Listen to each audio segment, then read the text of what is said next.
glitches, easily fixable. Then, one night, I woke to the sound of whispering. I turned to see Elise's side of the bed empty, the faint murmur of voices drifting in from the kitchen. I crept to the doorway and froze.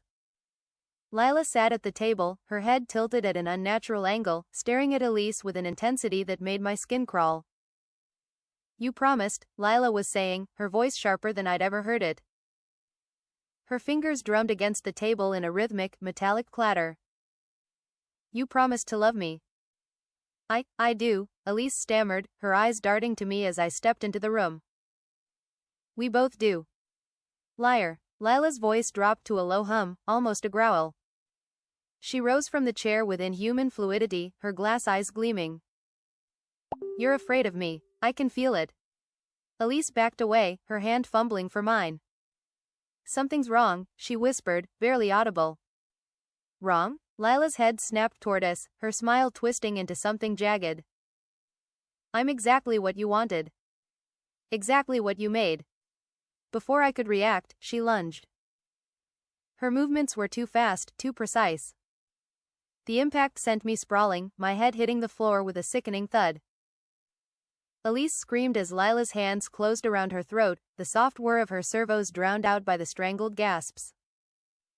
Dazed, I crawled toward the table, my hand brushing against the manual we'd left there weeks ago. I flipped through the pages, my vision blurred, until I found it, a single line buried in the fine print. "Improper assembly may result in malfunction or unforeseen behaviors. Ensure all emotional circuits are calibrated to prevent escalation." And then I saw it, a tiny, unused piece lying beneath the chair. A calibration chip, no larger than a coin.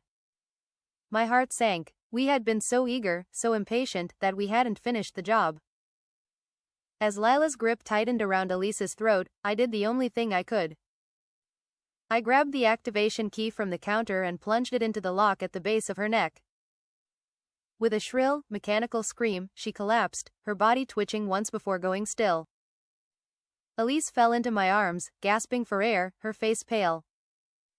"She wasn't supposed to be like that," she sobbed. I held her close, my eyes fixed on the lifeless form sprawled on the floor. "No," I said, my voice hollow. "She wasn't." But as the rain hammered against the windows, I couldn't shake the feeling that, somehow, this was exactly what we had created her to be.